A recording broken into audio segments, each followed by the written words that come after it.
Doutora Natália, boa tarde. Que bom tê-la aqui conosco nas entrelinhas.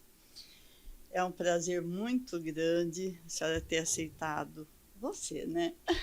Tão nova, ter aceitado o nosso convite. Doutora Natália Biancão é dermatologista, tricologista, especialista em transplante capilar. Vamos falar do transplante capilar, de tudo que acontece nessa situação. É mais homens? Fica aqui já a primeira pergunta. Obrigada. Oi, boa tarde, obrigada pelo convite, obrigada pela oportunidade. Sim, hoje ainda são mais os homens que procuram, mesmo porque a mulher, como ela já tem aquela coisa do autocuidado, geralmente ela chega antes da necessidade de um transplante. Ela antecipa essa procura. Certo. E como que é na mulher? Porque a gente sabe muito. Vamos iniciar por esse assunto mais polêmico que eu, por exemplo, acho que as mulheres nunca têm calvície, queda de cabelo. Como que isso acontece na mulher? Porque na mulher o curso ele é mais crônico, mais sutil, mais prolongado. A mulher ela não faz aquela falta, aquele buraco que o homem faz, que ele faz aquela entrada, que fica sem cabelo. A mulher ela vai ficando rala. Ah, entendi. Então como que ela percebe? Na hora que ela vai prender o cabelo, que ela vê que dá para ver o fundo do couro cabeludo, na hora que ela vai fazer um penteado, aqui a linha de divisão ela fica mais espaçada. Certo, é verdade. O volume no rabinho de cavalo que vai ficando mais ralinho. Aquela coisa que toda vez que vai cair banho percebe um bolinho no chuveiro. E a calvície, geralmente na mulher, ela é mais tardia. Geralmente ela acontece pós-menopausa. Então são mulheres mais velhas. E isso é devido ao hormônio? Hormonal. Olha. A gente perde a proteção, né? É. A reposição hormonal é importantíssimo, né? Na mulher, principalmente. Que legal. Esse assunto realmente é muito interessante. E nos homens, como que acontece? É só genética? Não. Algumas doenças metabólicas podem também produzir a calvície. Às vezes, dieta muito restritiva, uso indiscriminado de anabolizante, a gente pega bastante também. Olha, fala mais forte isso, porque eu não sabia disso. O uso de anabolizante para os homens pode acarretar em queda de cabelo. Sim, algumas doenças também. O líquen, por exemplo, é mais prevalente em mulher. Mas o líquen, ele pode fazer uma alopecia cicatricial, que nós falamos, né? Que a pessoa realmente perde o cabelo naquela região. Ela é mais predominante em mulheres, mas homens também podem ter. Certo. Uma coisa assim muito comum da gente ouvir é: não use chapéu, não use boné todo o tempo, porque isso vai fazer com que caia cabelo. Isso é mito ou é verdade? Parcial. Parcial. O que acontece? O uso de chapéu, que às vezes não é higienizado, o calor, pode fazer o quê? Uma dermatite seborreica. Aquele processo inflamatório crônico na raiz do couro cabeludo, ali na implantação, pode fazer com que o cabelo caia mais. Entendi. E por que você escolheu essa especialidade? O que te levou na tua formação dermatologista, essa opção pela queda capilar e implante capilar? Eu fui para dermatologia um pouco diferente do que a maioria dos dermatologistas vão. Eu não fui para fazer estética, eu fui para tratar doença. Que legal. Porque dermatologia tem muita doença e assim, muitas são negligenciadas, são subdiagnosticadas, então foi o que me fez brilhar os olhos na ocasião. Para ser médica mesmo, né? Olha só que linda. Meu propósito era tentar ajudar pessoas. Mas aí a gente percebe, né? Quando a gente fala em resgate de autoestima, a gente consegue fazer muita coisa pelo paciente que a gente nem imagina. E como? Eu tenho um paciente que a esposa dele brinca que ele trocou o CPF. Ela fala, eu tenho outro marido agora, ele trocou o CPF. Que legal, sim. Tenho certeza. É muito diferente. Muda o humor da pessoa, né? A pessoa tem mais sonhos, mais expectativa de realizar coisas. Até produtividade. Empodera mesmo a pessoa quando ela está com a autoestima boa e ela está feliz, não é? A gente percebe, até assim, produtividade. Eu tenho pacientes que, após um cuidado mais efetivo dermatológico, falando assim, mulheres que foi mais para cosmetria mesmo, que eu vou mais para a linha do natural, tento manter naturalidade, mas eu faço também. Às vezes estava ali naquela fase estagnada da vida, ela começa a se ver diferente, ela começa a se arrumar mais, volta a estudar, tem promoção no trabalho. Então, assim, muda. Rejuvenesce 30 anos. Vira outra pessoa, assim, ela parece que aquela sede de viver volta. Que legal, que legal. Tenho certeza disso. O maior erro das pessoas que cometem quando começa a cair do cabelo, o que seria, assim, Ignorar a queda. Que a pessoa acha que, não é nada, já passa. Entendi. Porque muita gente acha que tem fases de queda de cabelo. Só que daí não percebe que a fase não acaba. É verdade. Eu já tive um ano assim que por problema hormonal e ficou assim um período muito longo de bastante queda de cabelo e eu achava assim, não, vai passar logo. É bem comum. Logo passa, não é nada. É verdade. Esse é o maior erro. E quem cuida cedo evita a cirurgia e o que acontece geralmente? Na maioria dos casos, sim, a cirurgia é evitável quando o cuidado é tomado na hora certa. Porque o que acontece?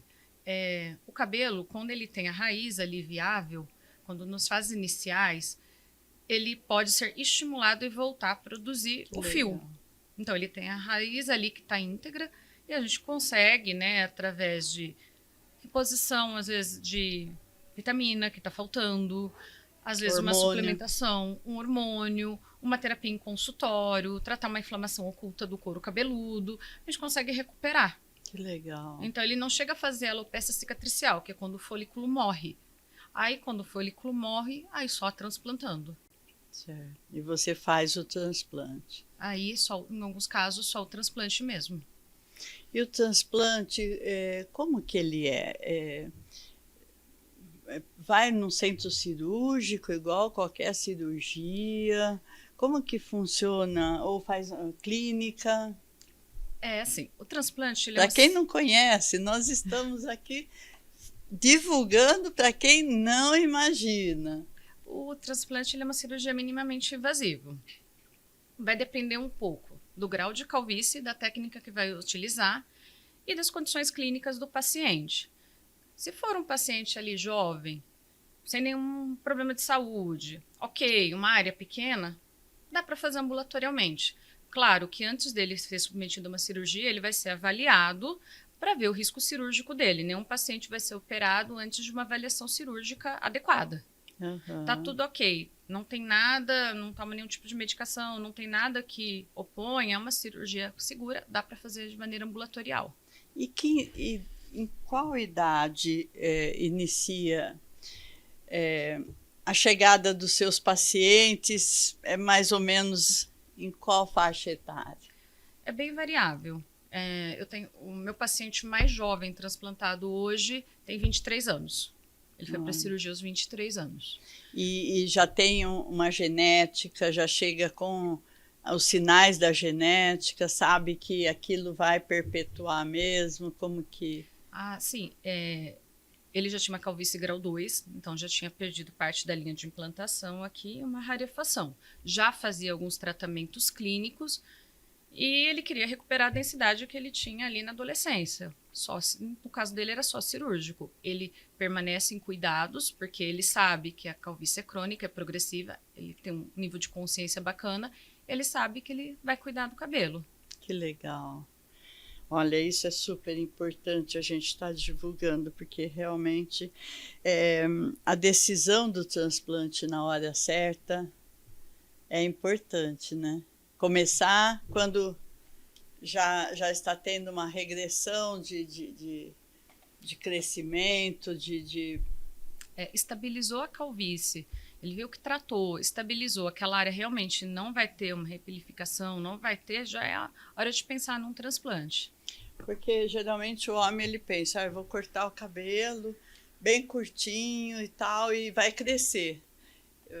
Vai brotar. A sementinha vai brotar de novo, a raiz vai brotar de novo. E muitas vezes não acontece, né? Na maioria das vezes não, né? Quem são os pacientes que mais te inspiram todos os dias, assim, em termos de transplante capilar? Tem um perfil específico, além da genética? Tem algo que está acontecendo nos nossos dias hoje, devido à atualidade, tanto da saúde, dessa nova época que vivemos, alimentação também. Hoje nós vivemos um momento bem diferente do passado, né? A gente sabe que o estresse crônico que as pessoas estão submetidas hoje propicia não só o aparecimento mais precoce da calvície, como acelera o quadro, assim como outras manifestações. Nunca teve tanto hipertenso jovem como tem agora. É verdade. A gente tinha, quando estudava, falava, epidemiologia, você vai falar de uma hipertensão, de uma diabetes que não é familiar. A gente pensava em pacientes já pelo menos meia-idade. Hoje não, a gente vê o pessoal, faixa de 20 anos, aí tá hipertenso, tá diabético, toma vários antidepressivos. É uma geração estressada, tá diferente. A alimentação não é adequada, às vezes abuso de álcool, muito tabaco, industrializado, muito álcool, né? É verdade. E isso está predominante mesmo, né, nessa época. Infelizmente, é uma época que realmente a gente precisa voltar a ter mais uma vida natural, de qualidade, pensar na alimentação, né? Pensar em tudo isso. Qualidade de sono. É verdade. E esse seria o conselho que você daria a todos em relação à queda de cabelo? Acho que não só a queda de cabelo, mas um equilíbrio da saúde como um todo é impossível sem um hábito de vida saudável. Sim. O cabelo é reflexo da nossa saúde, né? É verdade. Inclusive a pele, né? Eu sei que você também é responsável pelo Ambulatório Municipal de Dermatologia, né? E realmente tem muita coisa que influencia também na pele hoje, né? Mas me conta a respeito das mulheres que sofrem a calvície, quando é caso. Eu tive uma professora há muitos anos atrás, né? Faz tempo que eu parei com os estudos. Porém, essa professora me marcou muito. Ela tinha assim bastante cabelo e de repente um dia começou, mas a cair mesmo. Ela ficou com a parte assim total da frente, do meio da cabeça até a testa, sem cabelo. E fazendo assim muitos, e por incrível, era uma professora de biologia. E eu conversei com ela, falei assim, olha, me conta o que está acontecendo. E você, mestre em biologia, você está conseguindo resultado. E me conta, então, o que acontece nisso? Assim, alguns fatores podem influenciar principalmente esse tipo de queda. Por exemplo, algumas mulheres desenvolvem alopecia de tração, que é o hábito de prender, às vezes, o cabelo muito justo, de usar aplique, de usar trança. Aquele cabelo ele vai perdendo a força, morre e quebra. Outra causa muito predominante dessa calvície, que perde toda a linha da frente, que não é o habitual que a gente vê em mulher, que mulher geralmente preserva aquela rarefação, o líquen, que ele é um eczema, que é uma inflamação crônica, que ela pode dar em pele e em couro cabeludo também. Então o cabelo meio que vai descendo a linha de implantação. Entendo. E o Ozempic, ele derruba cabelo mesmo? Sim. ele interfere na absorção de alimento, né? E também a perda muito rápida não é interessante. O organismo, ele entra numa situação de estresse orgânico. Ele fala, tá acontecendo alguma coisa diferente. A gente vai precisar poupar energia. Vamos economizar. Cabelo vive sem. Nossa, vamos repetir isso. É um assunto que vai realmente impactar muita gente. Puxa o microfone um pouquinho mais para perto de você e fala forte essa resposta, porque eu fiquei preocupada até com uma pessoa muito próxima agora. Vou repetir a pergunta.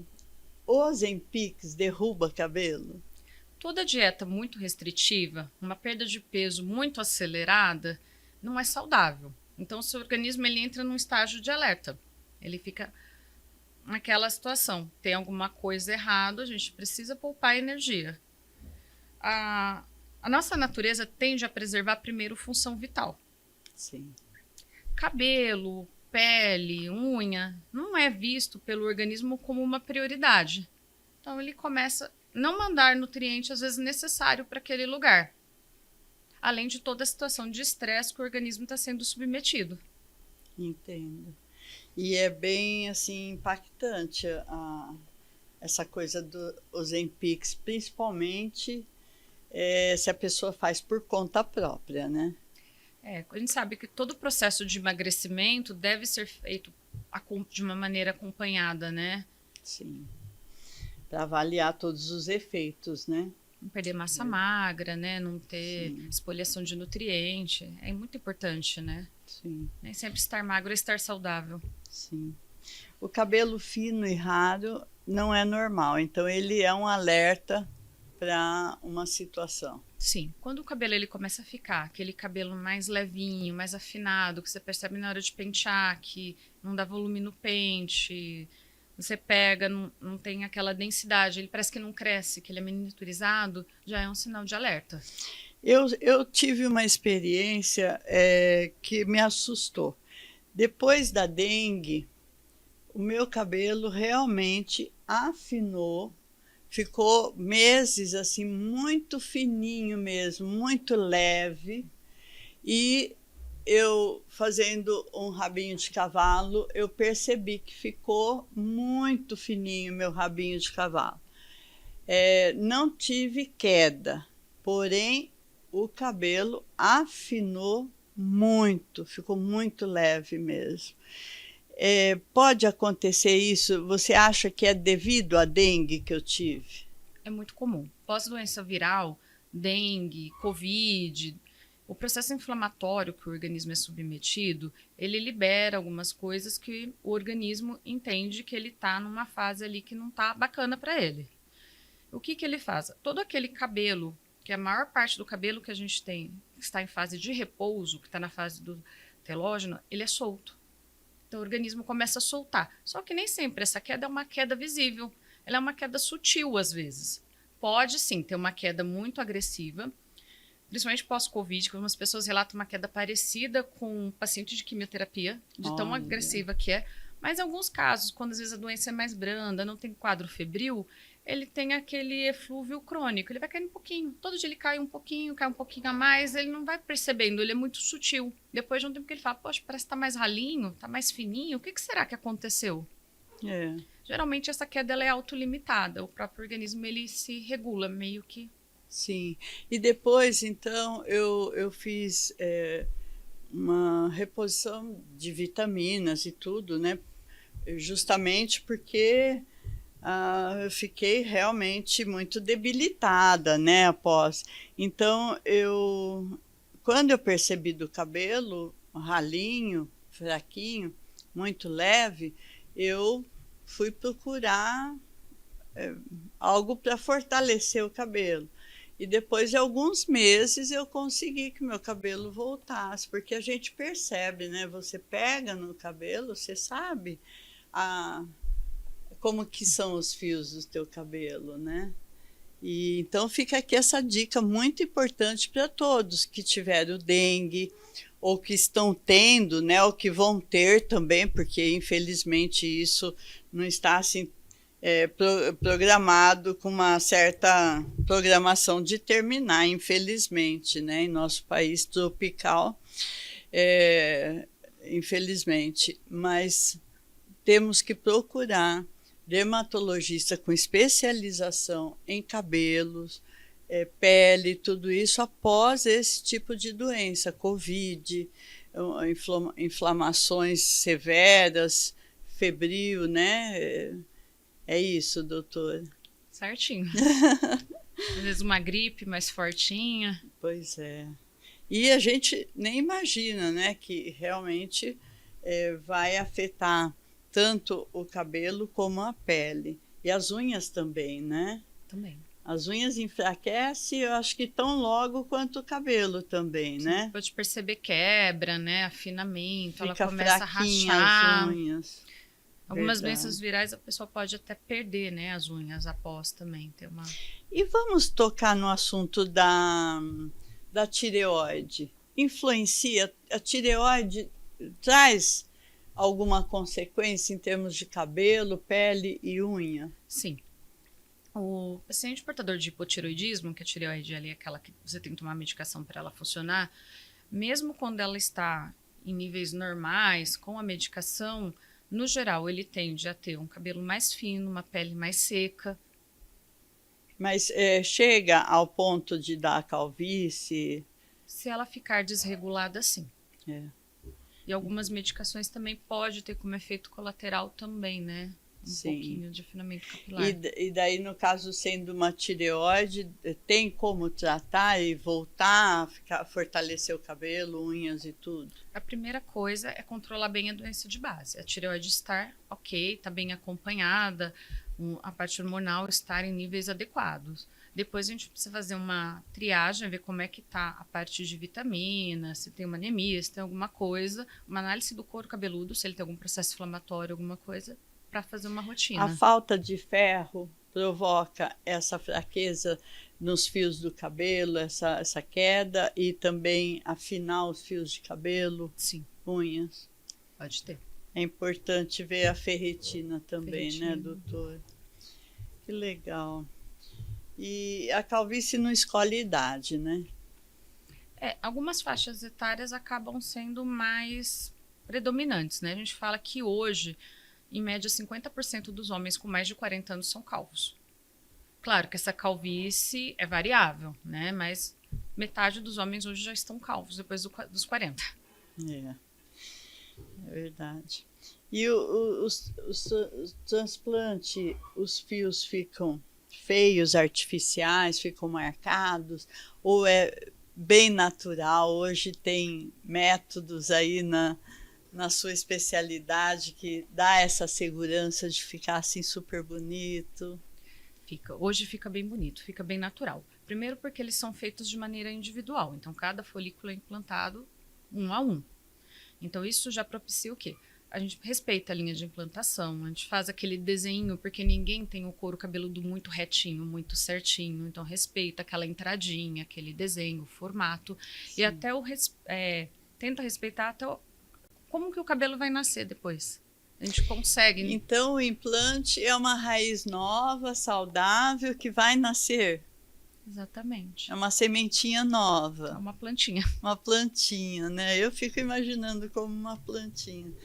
Que legal. Me fala, a respeito de pele agora. O que a gente faz quando tem a pele tão branquinha, tão clarinha, que os avós já tinham sardas no envelhecimento, essas manchas senis, como que a gente pode estar fazendo? A pele clara, ela tende a apresentar alguns sinais de envelhecimento, às vezes um pouco mais precoce por causa da manchinha, ela é uma pele mais sensível. A primeira coisa a gente fala da parte preventiva, né? Que é usar filtro solar de maneira adequada, proteção mecânica quando for se expor muito tempo, cuidado com hidratação. Numa fase mais avançada, que já tem ali as primeiras manchinhas, tem bastante coisa que dá para ser feito. Dá para usar clareador em casa, tem antioxidante oral que dá para tomar, que é o filtro oral, que a gente fala que associa ao filtro físico de passar. Dá para fazer laser em consultório, dá para fazer peeling, dá para usar clareador. Hoje Legal. tem muita coisa. Bastante coisa. O ácido hialurônico via oral, você acha que ajuda na prevenção? Ajuda. É importante a gente estar tomando? Suplementação sempre é bacana, né? Porque, assim, ninguém consome tudo que deveria consumir. Não tem como, né? A gente sabe. Ainda mais hoje em dia que os alimentos já não têm a qualidade que tinha antigamente. Sim, principalmente quem mora sozinho. Às vezes não se preocupa naquela variedade toda, né? A não ser quem realmente usa os restaurantes que tenham as mesas de frios e tantas opções, aí é outra coisa. Mas em casa, homens e mulheres que moram sozinhos, a gente sabe, né, que vai sempre naquele sossego. Apela para praticidade, né? Não praticidade. Tem jeito. É importante. Os lanches, esse negócio de lanche é complicado. Mas né? A suplementação é importante também ser feita de uma maneira consciente, né? Ser orientada, acompanhada também. Sim. Porque também tudo tem a medida, né? Até mesmo quando você fala de vitaminas, coisas, às vezes você ir pro muito também não é legal. Eu falo do lanche porque praticamente você usa os embutidos para lanche, né? E o pessoal acha que é mais prático, que vai... Mas é péssimo, né, doutora? Não só para pele e cabelo, para tudo. Para tudo. Vamos nos cuidar melhor, né? E em termos no ambulatório municipal, a hanseníase e outras doenças dermatológicas é muito comum hoje em nossos dias? A hanseníase segue sendo um desafio. Primeiro que ela é subdiagnosticada porque a maioria das pessoas pensam como se fosse uma doença que não existe mais. É por isso que eu muito fiz difícil. Essa pergunta. Ainda é muito estigmatizada, então geralmente quem tem esconde. Isso dificulta, porque a gente sabe que a taxa de contaminação é muito maior entre quem convive de maneira próxima a quem está doente. Então, no momento que ela priva as pessoas que convivem com ela saber do diagnóstico, ela priva também eles de um possível tratamento precoce. Meu Deus. Então é muito complicado, é muito complexo. Mas hoje em dia não precisa mais fazer isolamento? Não, depois da primeira dose o paciente para de transmitir, né? Aí a gente faz a poliquimioterapia, né? Que é a PQTU que fala, ele deixa de ser um transmissor, ele é portador, né? Às vezes assintomático ou sintomático, na maioria das vezes é o portador sintomático, que é o que transmite, que já é um grau mais avançado da doença, que ele tem uma carga ali bacteriana ali do bacilo mais elevada que ele pode transmitir. Certo. E qual que seriam os primeiros sinais para a gente informar a população? Porque às vezes tem gente que pode estar com o primeiro sinal e não está nem sabendo, porque não imagina, né? Justamente por falta de ser divulgado a hanseníase. Hoje em dia não se ouve tanto dizer, né? Não, o que é triste é que quando ela acaba chegando no estágio mais avançado, que ela já procurou outras coisas e não era, e acaba chegando mais avançado. Exato. E às vezes nesse estágio mais avançado ela vai acabar tendo algumas sequelas. Então é legal estar atento. Manchas que não doem, não coçam, perda de sensibilidade, fraqueza, cãibras, área do corporal, por exemplo, tem uma parte ali da perna que não nasce pelo. Por que não nasce pelo ali naquele lugar? Ou que de repente soa naquele lugar, não soa.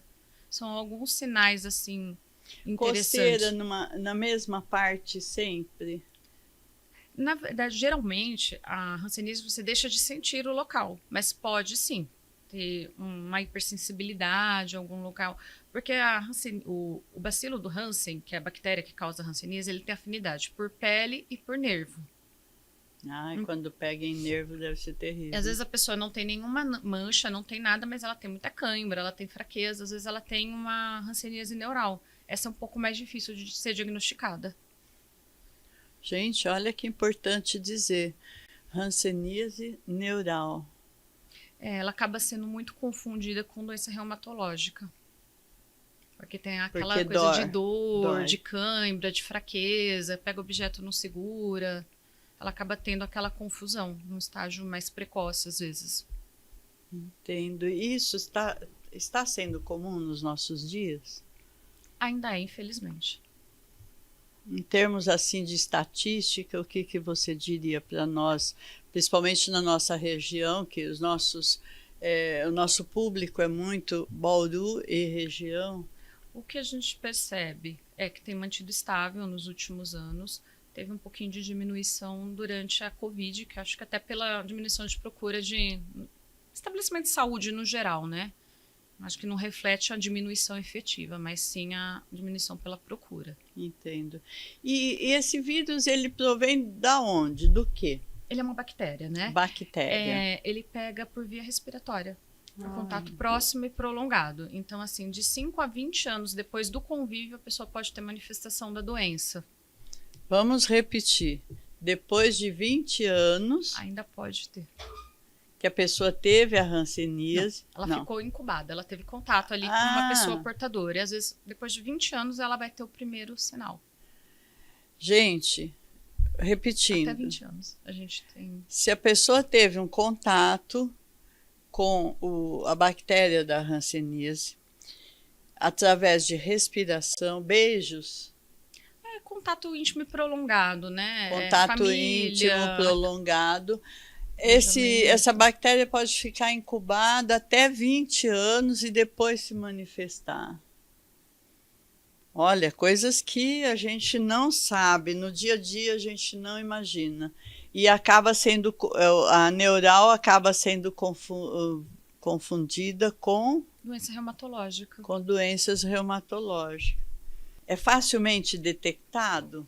Vamos supor que tem alguns sintomas, faz um exame de sangue e já... Não, o diagnóstico de hanseníase nem sempre é fácil.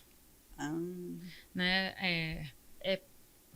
Primeiro, o exame físico, né? É muito importante, indispensável, um exame físico feito por um profissional de saúde capacitado, que tenha um olhar pensando em hanseníase, porque tem algumas alterações específicas, né? Como alteração em trajeto de nervo, pode ter dor à palpação, pode ter a parte de perda de pelo, enfim, tem vários sinais que podem direcionar. Alguns exames de sangue, sim, pode dar a presença do bacilo, não significa, nem sempre, os outros exames não são específicos da doença em si, mas sim que a pessoa teve contato, seria como uma marca sorológica, que teve o contato, mas não necessariamente a pessoa está doente. Às vezes é necessário uma biópsia, às vezes um ultrassom de nervo. Nem sempre o diagnóstico é fácil. Olha, importante falar, né? Desde 2017... Desde 2017. E você, nossa, tão novinha.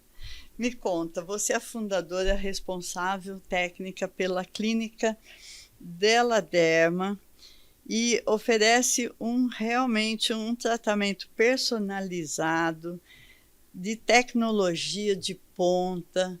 E está estabelecida onde a sua clínica? Hoje nós estamos localizados ali na Rua Pedro Salas, que é uma das marginais ali das Nações Unidas. A gente fica mais ou menos em frente ao parquinho infantil ali do Vitória Régia, na mesma altura. Que legal, então é bem central mesmo. Bem centralizado. Pertinho, ao lado das Nações Unidas, o Vitória Régia. É uma localização excelente para acesso de todos, né? E hoje a gente tem a doutora Natália Biancão no transplante capilar, na prevenção para queda de cabelo, no tratamento de pele, doenças de pele. Está aqui essa jovem doutora, porque ela é muito linda, muito jovem e bauruense. Muito obrigada, doutora Natália. Foi um prazer tê-la aqui conosco nas entrelinhas, e quero trazê-la. Hoje nós demos assim uma ideia geral mesmo de todo o seu trabalho, mas eu quero trazê-la para assuntos específicos, né, para a gente se aprofundar. Eu, não sou da área médica, porém nosso podcast quer sim levar informações da saúde. Eu acho que isso é maravilhoso para tantas pessoas, né? Às vezes estão em casa, quietinho ali, com medo de... Até mesmo tem pacientes que têm medo de perguntar as coisas para os médicos, sabia? Às vezes eu converso com alguém assim e falo, eu não perguntei, que eu achei chato. Mas, gente, nós temos que perguntar para os médicos e todos os profissionais da saúde, eles têm o maior prazer em informar, né, doutora Natália? Isso é maravilhoso. Se você gostou, curte, compartilha, se inscreva em nosso canal, divulgue o nosso trabalho para que cheguem muitas pessoas a todas as informações que trazemos com relação à saúde. Muito obrigada, doutora. Eu agradeço. Obrigada.